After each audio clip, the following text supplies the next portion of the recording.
May we please call to order the December 16, 2025 meeting of the High Point Regional High School Board of Education.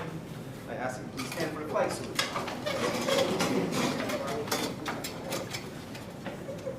I pledge allegiance to the flag of the United States of America and to the republic for which it stands, one nation, under God, indivisible, with liberty and justice for all.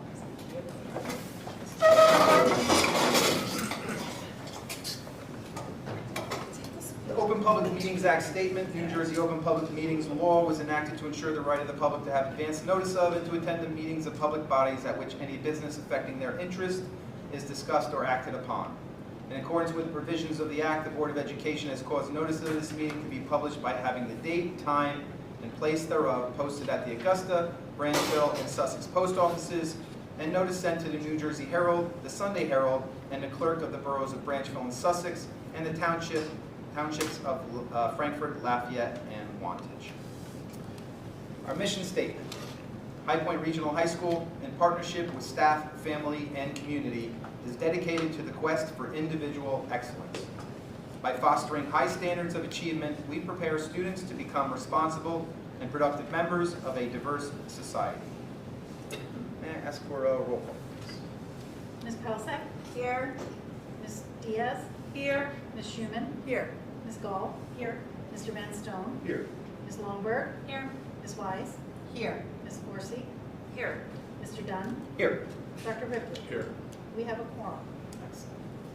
A motion will now be made that High Point Regional High School Board of Education enter executive session to provide an update on legal, personnel, and negotiations items which are exempt from public participation pursuant to New Jersey Public Law 1975, Chapter 231, Open Public Meetings Act. Any discussions held by the board which need not remain confidential will be made public when appropriate. Minutes of the executive session will not be disclosed until the need for confidentiality no longer exists. The board will reconvene in public session in person and virtually at the conclusion of the executive session.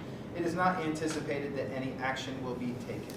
And we actually anticipate to come back a little early this evening, estimate approximately 6:45. And we'll start the public session at that time. So I'll make that motion. May I have a second? Second. All in favor? Aye. Any opposed? Okay. Executive session.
May I have a motion to return to public session, please?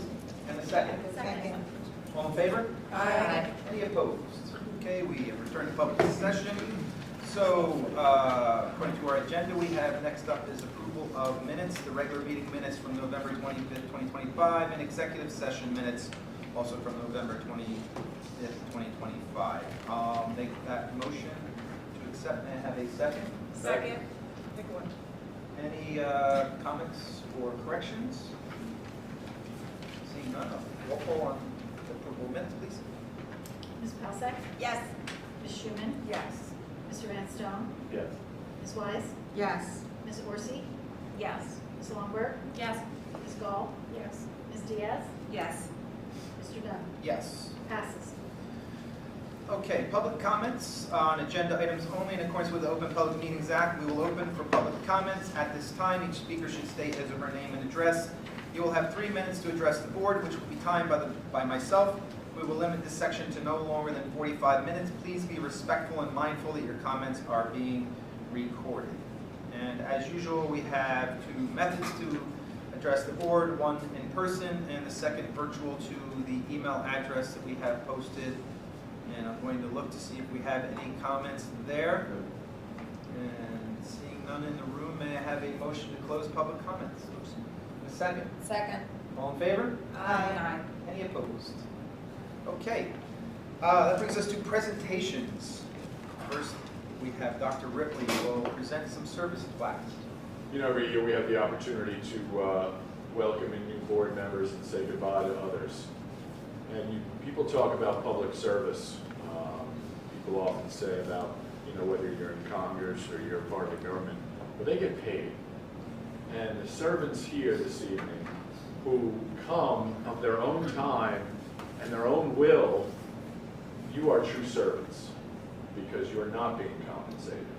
And you come to do that which is best or what you believe is best for your community and participate in the governance of your community, and that is true service. And we have 2 people who are leaving us this evening, and that's Ms. Palasek and Ms. Schuman, and your service to our board and to our community is greatly appreciated and noted, and it is my hope that you've received some semblance of achievement and fulfillment for having served your community selflessly and with great distinction. So congratulations, and I very much appreciate, and we appreciate what you've done, and we wish you nothing but the best, and in all areas of your life. Thank you so much. It's been an honor.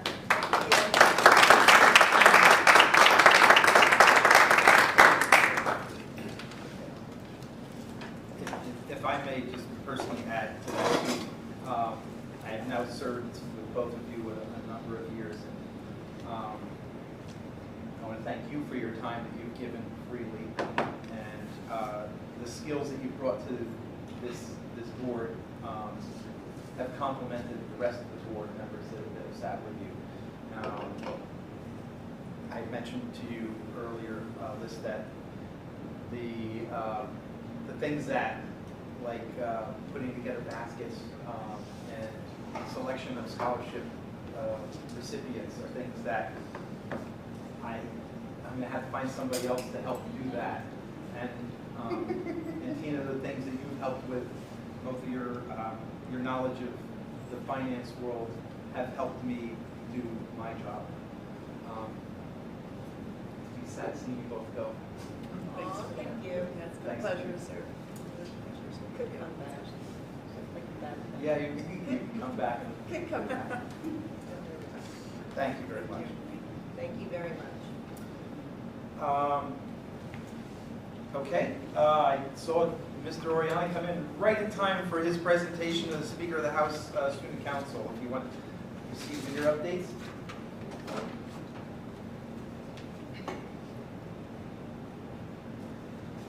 Hi, so as you all know, it's the holiday season, and so the Student Council wanted to celebrate it with a Spirit Week.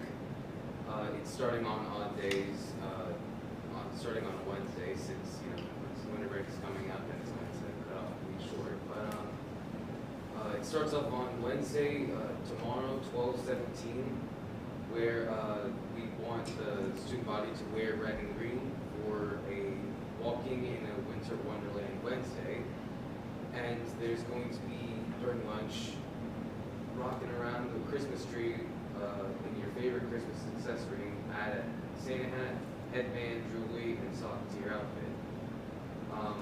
And then the next day, Thursday, 12/18, I'm dreaming of a white Christmas, so let it snow, and we want everybody to wear white for a whiteout.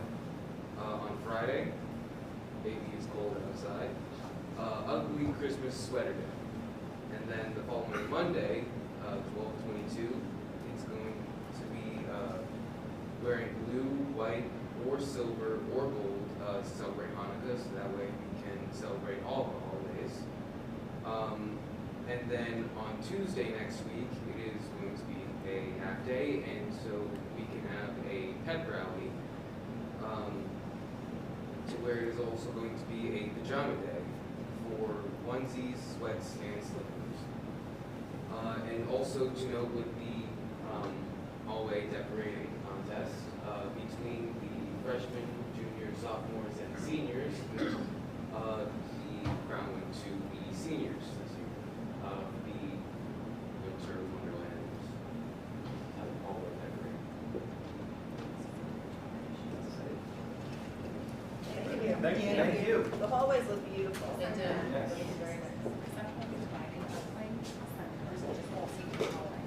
Yes. This area should be sophomores, and then over here was the seniors, the one with the gun powers, and around there. That was very clever. Thank you. That was very clever. Did anybody else have any questions throughout? Thank you for your update. Don't feel like you have to stay here throughout. You've got at least the plan for it. Miss Sun, I hate to do this to you. We started a little bit early, but if you're welcome to come to the podium and give your update right now if you're ready. Thank you. No, that's fine. Good evening. Sorry. I came right from another meeting / dinner with the county executive, so I just drove here from St. Moritz. So I just wanted to take a moment to recognize the extraordinary kindness, generosity, and sense of community that we have at Emily. So we've had since Thanksgiving, so we all enjoyed your Thanksgiving, and now here we are right before Christmas break.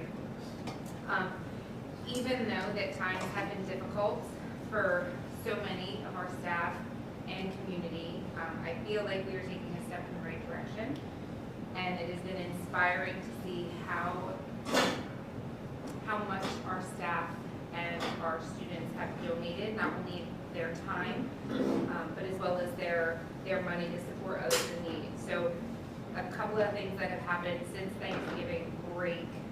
One of our staff members I wanted to recognize is Marie Sullivan, who has consistently always helped around Thanksgiving, and her dedication and compassion to make this happen has been exceptional.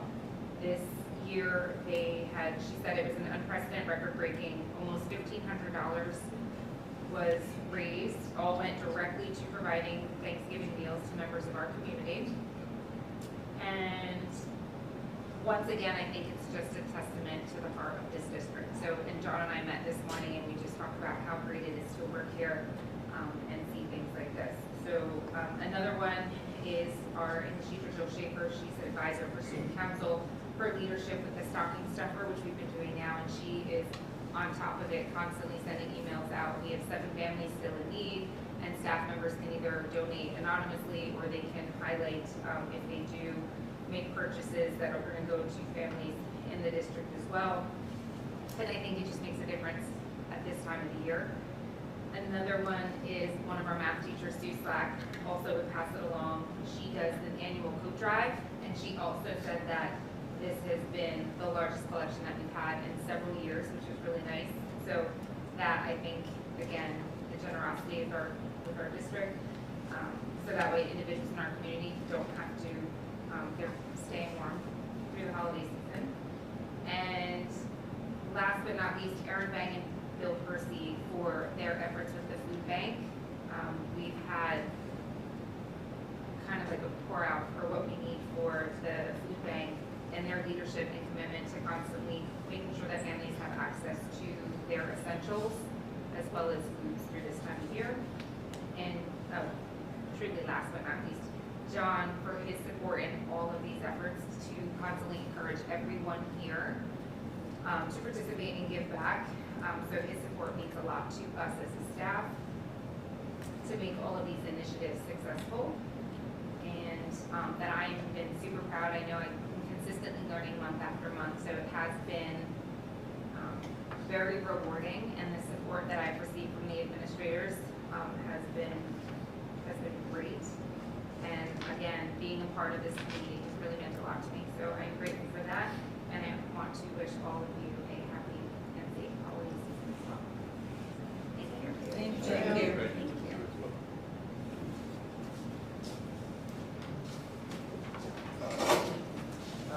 Okay, in presentation, we have Mr. Talman up for principal's report.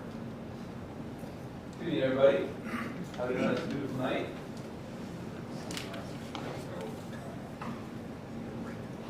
Just wanted to highlight a few things. Sorry, let's adjust this a little bit.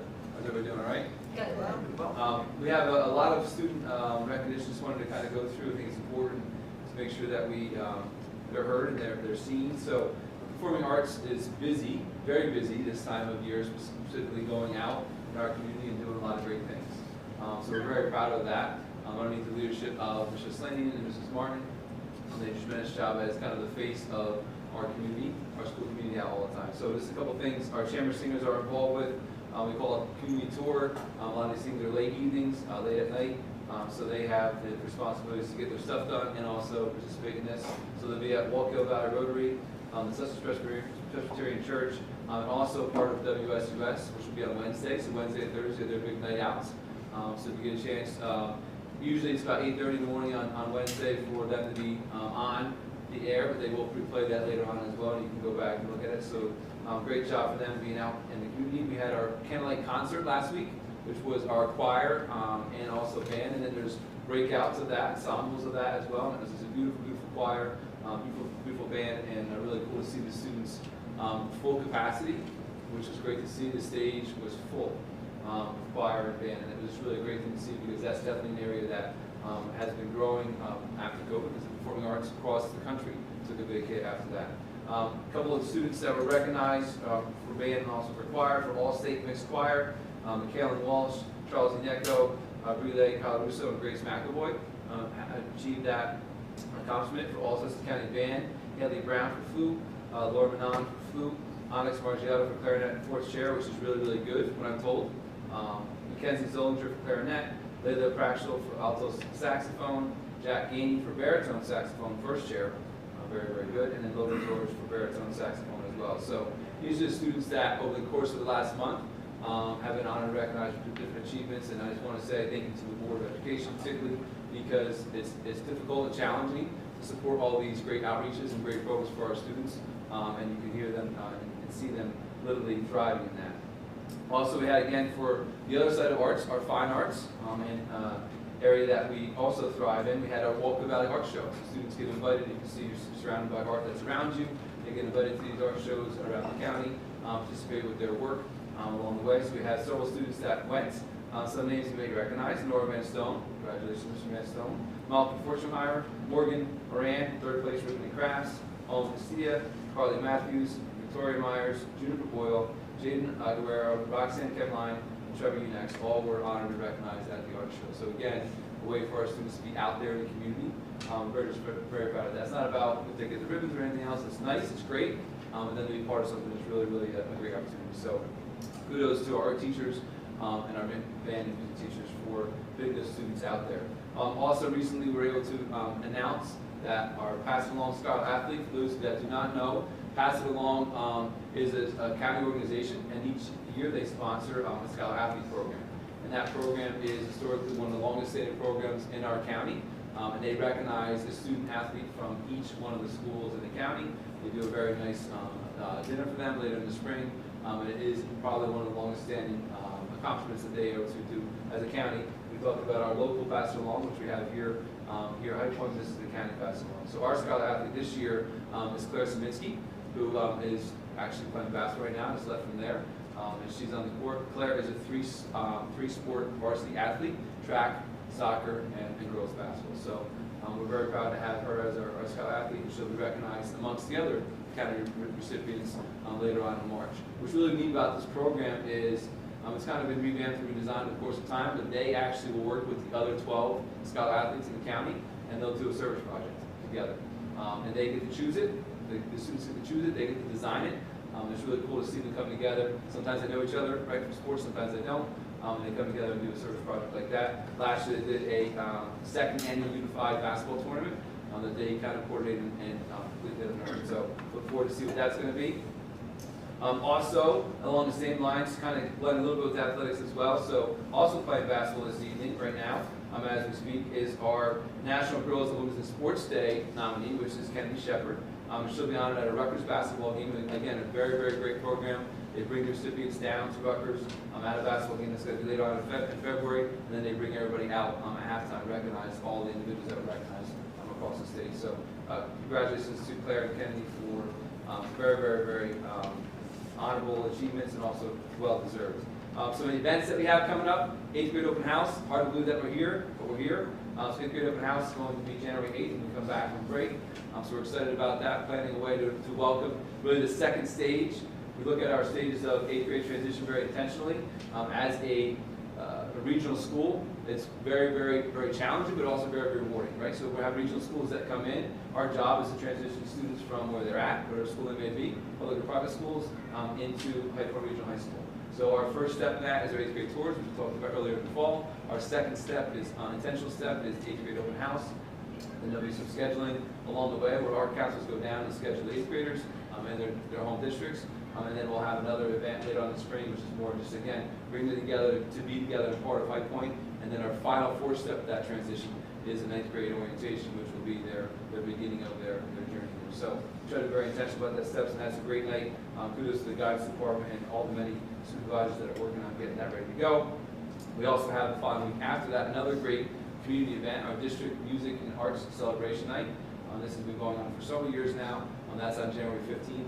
What's neat about that is all the students, like 3rd grade on, from all the Senate districts. And it is a packed auditorium because everybody's there. It's literally like moving parts on the stage, off the stage, in front of the stage. So it's really cool to see. That's all kudos again to our music and band instructors that coordinate, collaborate, work together to make that a special night. So that's on the 15th. And then we also have artwork. So in the hallways around the auditorium, you'll see all the district artwork, not just High Points. Students are recognized, and we have them on the boards and out in the hallway, so parents can walk around and see their students' artwork as well. So it used to just be a music night. Several years ago, Mr. McCarthy and others said, hey, let's combine that and make it an arts night as well. So we're excited about that. Some staff accomplishments. We're going to recognize our GOE, which is our Governor's Educator of the Year and ESP of the Year, hopefully in January. Both our recipients are winter coaches. So they have responsibilities to coach, and wintertime is very busy, so we hope to do that in January. But we're very, very proud of these two recipients. Again, this is somebody that represents what High Point is about through and through, and every school gets a chance to nominate a teacher and also a support professional across that, and that'll be later on in the spring. I think it's about April or so when we'll do that banquet. So this year's recipient is Mark Beltry for our Teacher of the Year, and our ESP of the Year is Anthony Tokar. Individuals that truly represent the DNA of what High Point is about. As we talked about this before, Mr. Beltry is a veteran teacher here. I don't know, have I seen anybody more visible at his door with the students every single day, every single period. And that means a lot, right? As a student that's coming into a classroom, right? This is small things, right? So it's small, but it's huge in the eyes of the school committee. So kudos to both of them and Mr. Tokar for all that he does behind the scenes to keep us running. So we'll look forward to that. Ms. Sutton said a lot of things about the staff, which I'm glad that she brought those up because we talked about that at the staff meeting. I'm trying not to cry because I get very emotional about these things, but our staff gives and gives and gives, right? And she mentioned Ms. Sullivan, she mentioned Ms. Schaefer, she mentioned Ms. Slack, right? Many of those individuals that are doing these things, whether it be for the families that are in need, or for the stocking for Vital Sufficiency, or for the Thanksgiving baskets and the donations that we do, right? It's not for a stipend. They don't get paid to do that, but they do that because it's the right thing to do. And our staff continues to give on an everyday basis. Small amounts, right? These are the ones that you quantify, right? We'd say almost $1,500, right, for pass it along for that Thanksgiving drive. That's tremendous, right? That's what you see on paper. They wanted us to get our staff together, get some idea for a picture, because they're overwhelmed because they never received that much donation from the staff. Our staff didn't show up for a picture, because they didn't want a picture. And I knew that was going to be the case, but that's okay. Right? They do it for the right reasons, right? In the middle of that, right, we're doing the Thanksgiving drive, we're helping families out. Teachers are all the time giving to the students that are in their classrooms because they need stuff. And our food pantry has been replenished 3 times already this year by just staff Gene Strives. Because that's the right thing to do, and that's what they do. They give all the time. We came in on Monday, we had a Gene Strive, and the main office counter literally, which is why these tables, was full of food for our food pantry, which will probably, going to holidays will last a little bit longer, but the 3 weeks will be empty again. Because the need is very hard. So I just wanted to echo that. I'm very proud of the staff every single day for what they do in the classrooms, right? Very important. Primary job, but what they do in between the classrooms is just important as well. So I just want to make sure that you heard that. That was a lot of information. That's all I got. Thank you. Thank you, License. All right, thank you. Thank you, Mr. Thomas. Mr. Campbell, I saved you some time. Oh, my goodness. Did the record? Mr. Campbell. Good evening. I didn't meet your record. I want to thank the Senator for her kind words and just say that it's been a very pleasant year. Our relationship with the association has been outstanding, so thank you for your leadership. Thank you for your service. To echo what Dr. Ripley said, it was unpaid, many, many hours, and meaningful contributions were very impactful, so thank you. All right. We are incredibly proud of High Point of our curriculum. And with a curriculum that is, we think, arguably second to none in the region, one of the best in the state, this program will be laid out in an exceptional document. 10, 15 years ago, it was a Word document. It is full of graphics and hyperlinks and videos and graphics that help you appreciate the sequencing of courses. It's embedded with videos. It's almost like a curricular yearbook. I want to thank Ms. Jessica Briggs in the curriculum office, who saved us $1,000 a year converting the software program we have, putting it all into a Google document. And I believe it's an outstanding document, and as I mentioned, our curriculum, it truly is exceptional.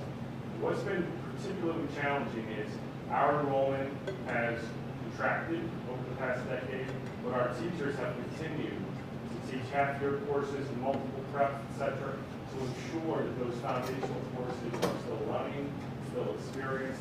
So it's more challenging for the staff to keep all those programs going in a healthy manner, and our teachers have done a great job making that happen. Page 5 of the program, it aligns with policy 5460, which is on this evening's agenda. What we're trying to do, and I think this would be an appropriate annual occurrence, is every time there's a change to this document to ensure that we have a lockstep alignment with that policy, which is something we're doing this evening. One of the corrections on, or the adjustments on the program of studies, science is a 15-credit requirement. Those are not 6-credit courses anymore. So your 3 lab science courses, you fulfill the requirement of 15 credits.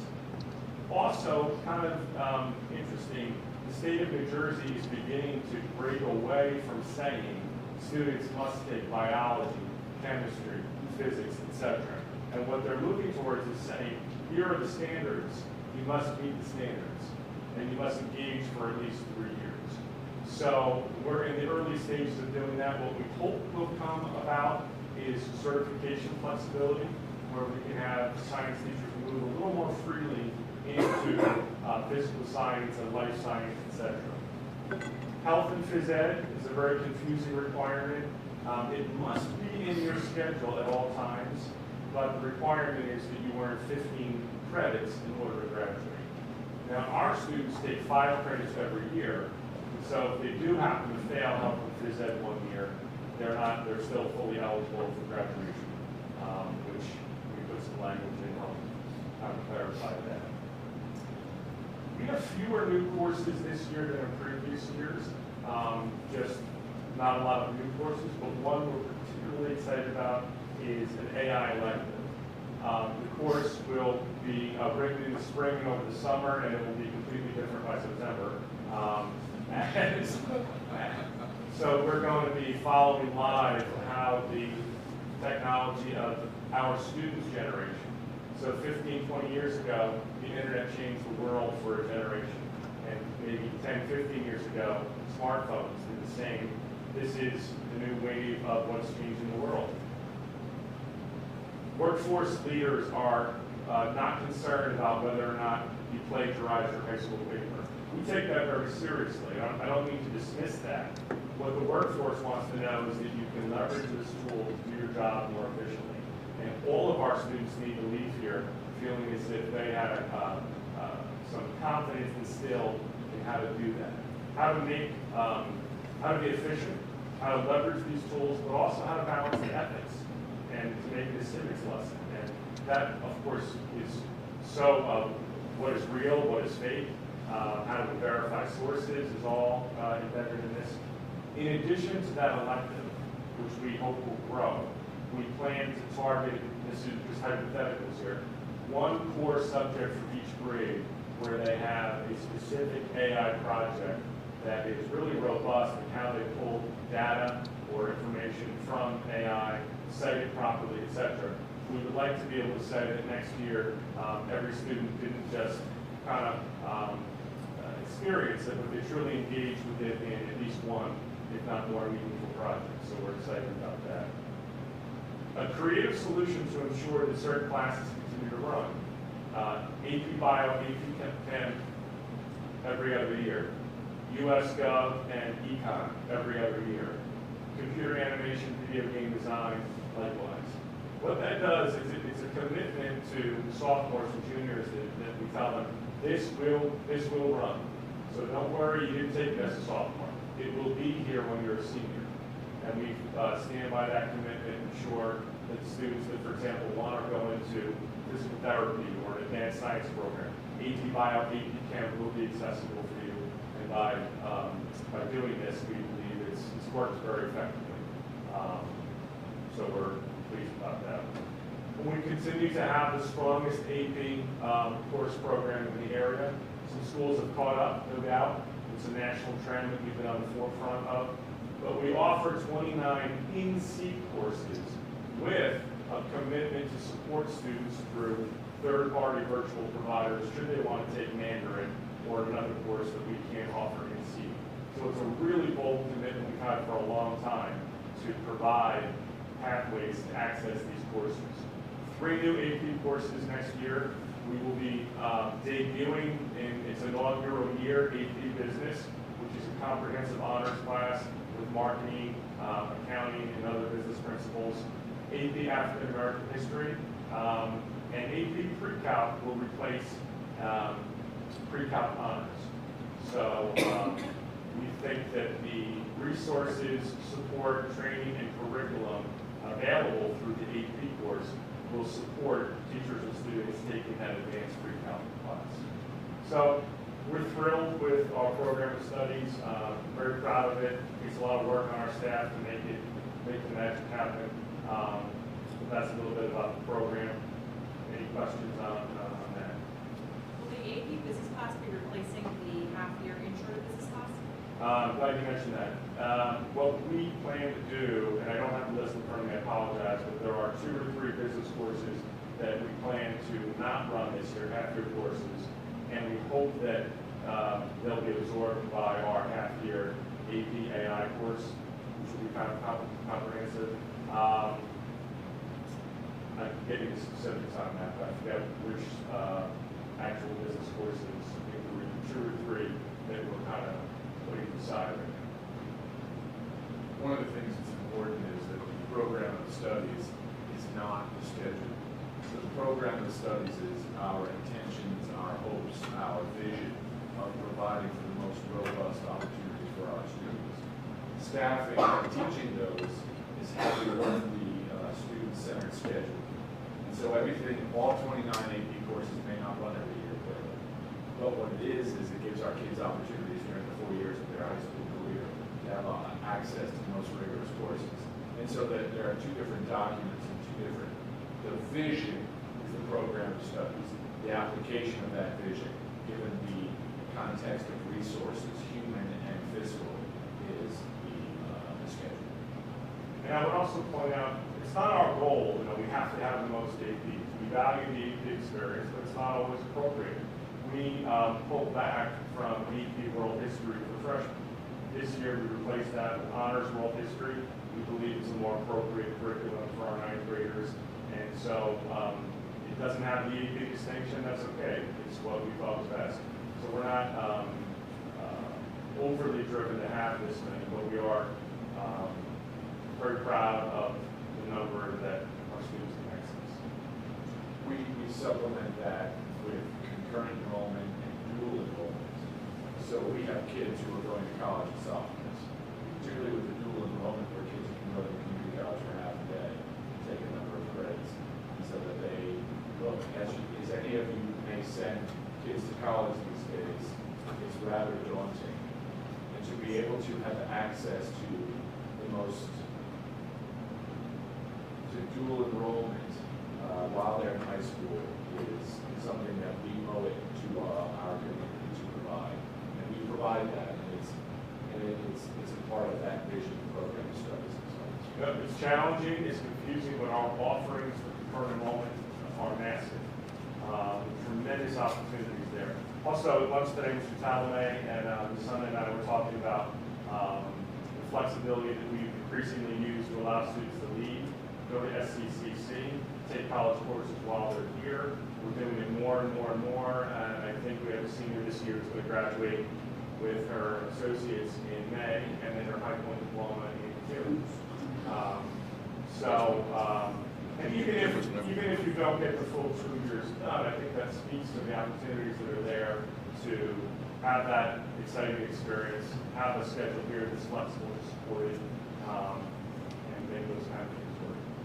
With the AI, I don't want to like go too big giant deep dive into it. With the AI, how are you structured for plagiarism so that some individual isn't using like a co-pilot and just say, give me a 10-page paper on this and make it sound like a high school student because it can do it and cite it APA 7 so you can get everything in there. Sure. Some of our teachers are giving some of their assessments in pencil and paper on occasion. Some are giving live in-house assessments where through software I can see the student's screen. So I can see 20 screens. I'm giving them a small writing prompt. We're doing the writing right there in class. I'm watching the sources they're using. Lockdown browsers for in-class assessments are effective. There's a lot of technology it's a race, right? So every day or every week, the software that tries to help identify plagiarism advances. It's a bit of an arms race. There is no definitive easy answer, but Is there teachers. professional development for the teachers to help them with the skills to be able to look at that, to be able to identify when paper is completely ungenerated? Yes, I would say the language arts department in particular has been really invested in that. Mr. Chubb went to an AI workshop on that topic on Friday. Math is increasingly difficult in math. We had a photographer here last week, Michael Patrick O'Neill, a great biologist, came as a guest speaker, and he spoke about how the photography field is wrestling with the fact that we don't know, is that a photo that a world-renowned photographer took, or did a computer generate that? And those are, that's the kind of awareness, those are the things we're grappling with, and we want that struggle to occur. We've spoken a lot about AI moving in that direction throughout the fall semester and training that has to go into it. I was, as I said to the board, recognizing last summer that this is the direction we have to go. I started to participate in various professional development things to educate myself because I have not been in a classroom in 15 years. So recognizing we need to transition possibly our learning management system into AI and infuse it so as to have it inform how we do business. And so what we, I was part of a panel in October for a AI summit. I will again participate as a presenter in an AI summit in February. We have a trainer coming in to train the administrators in the first half of January to prepare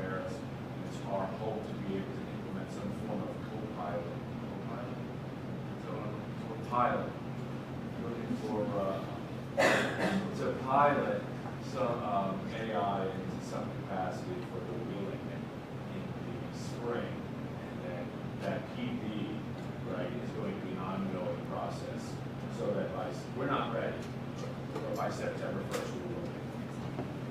Makes sense? It is, it's exciting, but it's challenging.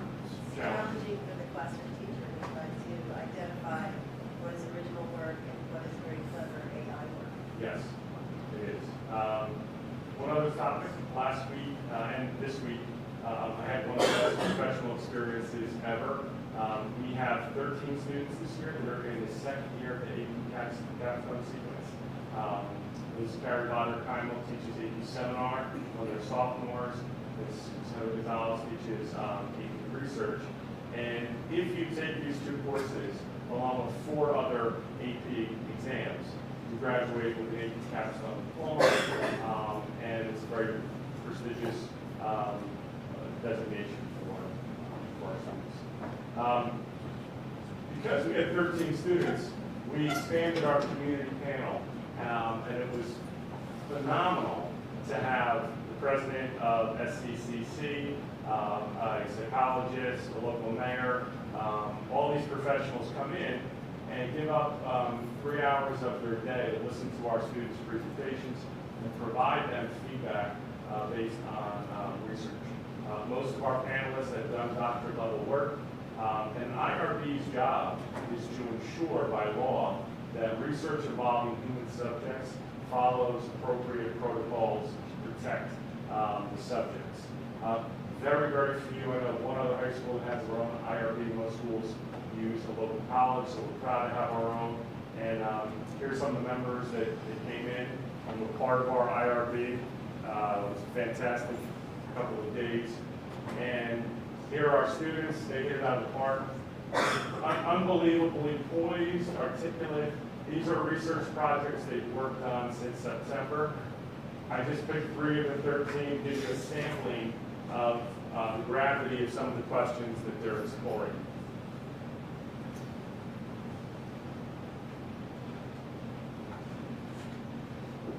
What the panel did in most cases is tell them all, narrow it, narrow it, narrow it. Really can't get that much done. Research has to be very, very granular, and the next researcher builds on it. And I think Dr. Homer from the County College said you put a grain of sand on the beach that will contribute to the body of research over decades or centuries. So it was pretty powerful. There's some more of our students. They were great. And I thought this email from one of the students was really touching.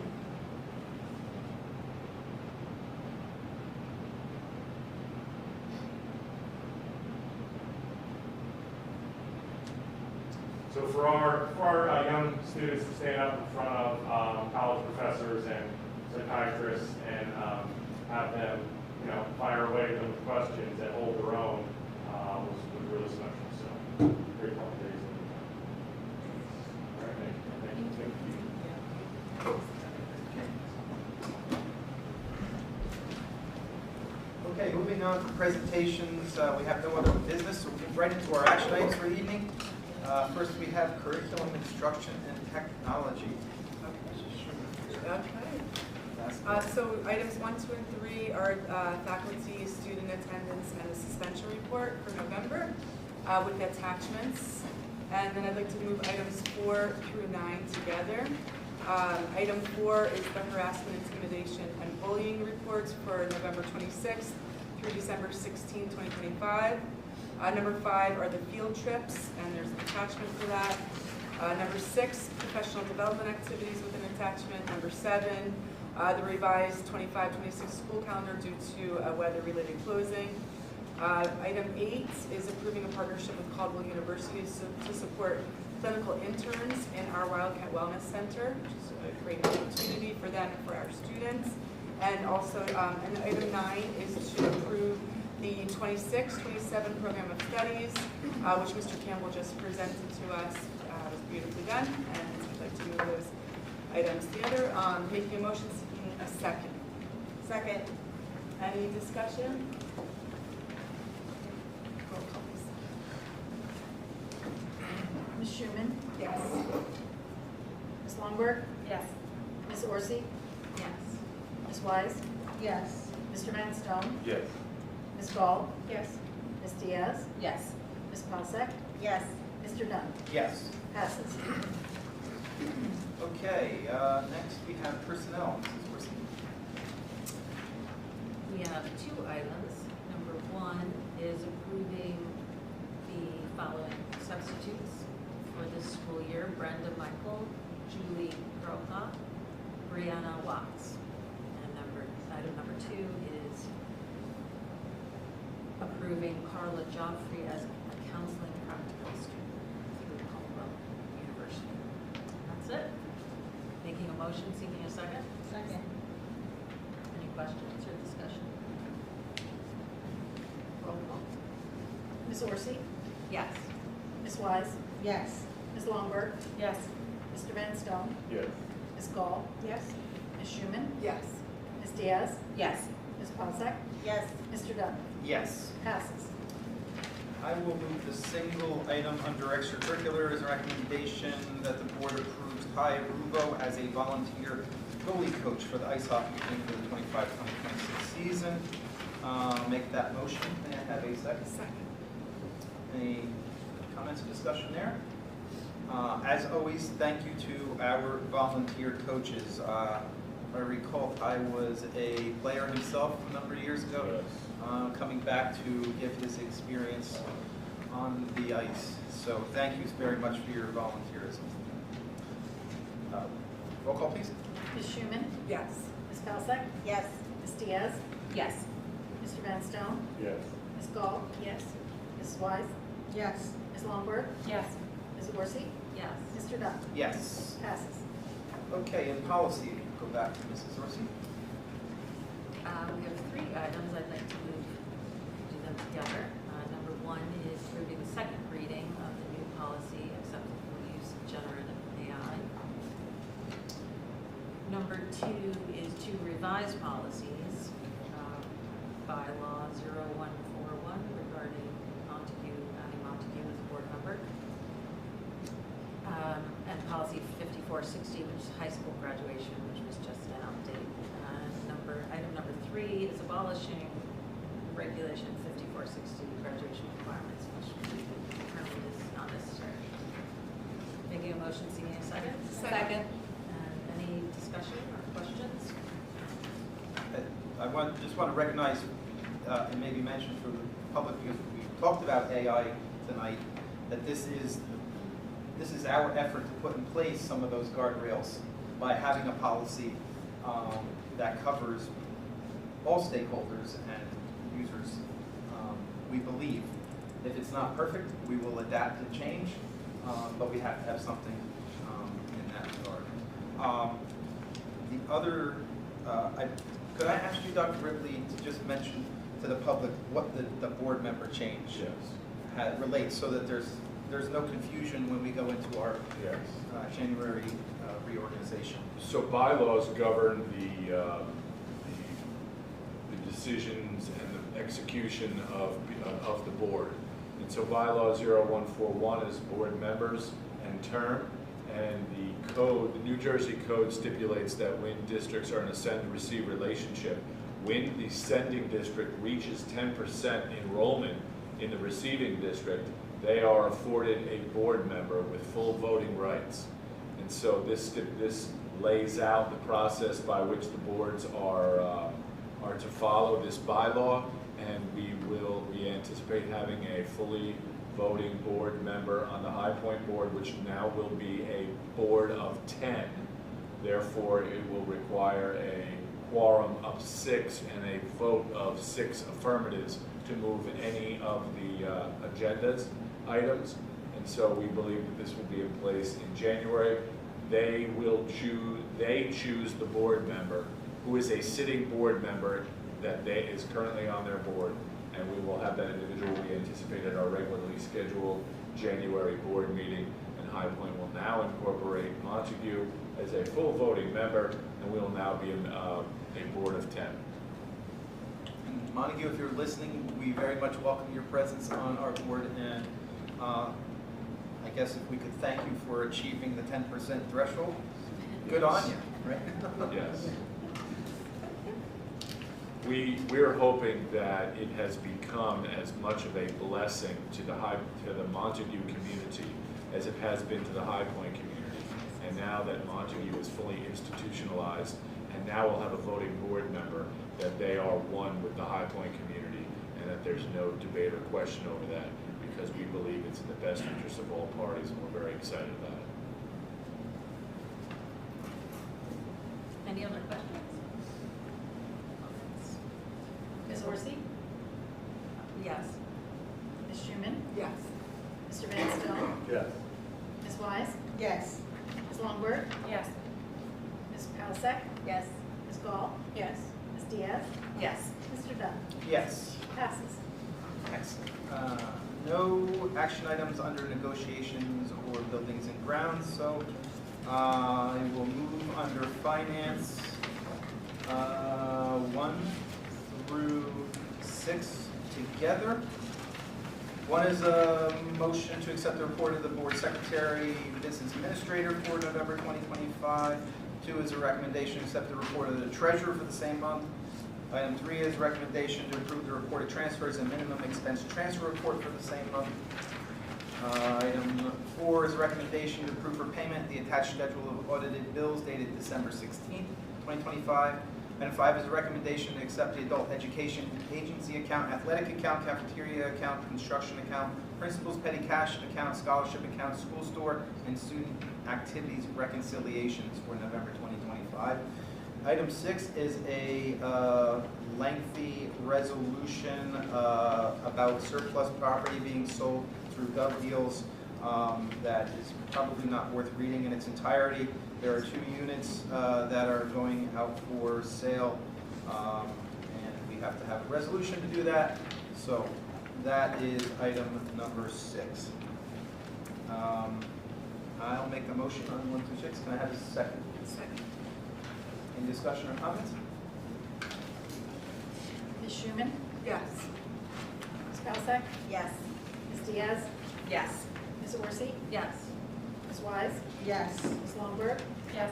Mr. Van Stone? Yes. Ms. Gall? Yes. Mr. Dunn? Yes. Passes. Mrs. Palisek, would you like to perform your ultimate transportation? Sure. I'd like to move for transportation items 1 through 7 in one motion. Number 1 is approving the authorization execution of joint transportation agreements as listed. 2, to recommend approval and authorization to execute quoted contracts awarded for the 25-26 school year as noted. 3, recommend the board approve and authorize the execution of quoted contracts at the lowest quote for the 25-26 school year as noted.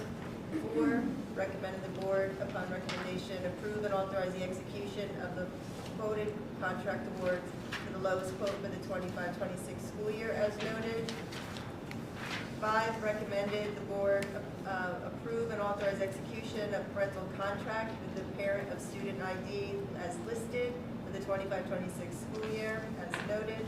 Recommended for approve and authorize execution of the joint transportation agreements for the transportation of student for the 25-26 school year as noted. And finally, recommended that the board approve and authorize execution of the joint transportation agreement for the transportation of 25-26 school year as noted. Making the motion, seeking a second. Second. Any discussion? Roll call. Oh, go ahead. I have a question about this one. So this chart, the student is going, the host is helping with the joiners, so it's 1, 2, 3. I don't know. Pardon? Sorry, number 1 for transportation. This is just one student. They're going, what's the joiner? Joiner is the process that High Point offers as a administrative service, correct? Correct. Yeah, so this is just when they have the contracts, you don't necessarily, not necessarily for us, it has to do with they're part of an agreement. Oh, okay, And sorry. so Yeah, you're facilitating the busing, but That's we're where- not Got it. necessarily busing. That's not our student. No. Right, exactly. That's So the where. joiner is the other school that uses our service essentially. Oh, okay, got it, right. So that's where you see the administrative fee that we actually collect for providing the service for that, yes. Any other questions, comments? Roll call, please. Ms. Belzak? Yes. Ms. Diaz? Yes. Ms. Schuman? Yes. Mr. Van Stone? Yes. Ms. Wise? Yes. Ms. Gall? Yes. Ms. Longworth? Yes. Ms. Corsi? Yes. Mr. Dunn? Yes. Passes. Okay. We have no correspondence or any items under miscellaneous, so we'll open for public comments, our second section of the evening. No restriction to agenda items, however, the same rules apply. Please state your name and address, so forth and so on. Anything in our virtual platform? Nope. Anyone present? Seeing none, may I have a motion to close public comments? Motion. In a second. Second. All in favor? Aye. Any opposed? Okay. Any non-committee board member reports or comments at this time? I would just like to say I am honored to have been on the board with everyone here. It is a privilege to be able to represent your community, and I could come back. I could be back, never know. But I want to thank everybody, and it is a pleasure, and I know that you're going to do great work for this district and the students and the staff. Thank you very much. It's been a pleasure working with all of you as well. So thank you so much, and good luck to the new board members as well. I want to recognize, I happen to notice the passing of a former board member, Charles Lane, was a longtime serving member, I think 12 years and a couple of years as president. It would have been a long time ago when he served. I think he finished his term when I graduated high school here, so it was a while ago, but he was a friend of my father's, so sad to hear that. Other than that, wish you all a great holiday season, and we'll see each other, most of us, and January 6th is our Tuesday the regular- 6th. Tuesday the 6th. Which I don't think, is it scheduled for 6? It is, the time, if I may ask about that. There's no need for executive, so we can just start and proceed at 6. If you prefer, we can change it to 7. We have to advertise it as such. Have we advertised already, or it's been, I don't. there's a Hall of Fame meeting at 6 o'clock. Okay, we'll change it to 7. I don't know that it would have been advertised yet. It might have been, but we'll figure it out. 7 o'clock. 7 o'clock? There you go. With that, if there's no other comments, I'll take a motion. I motion. In a second.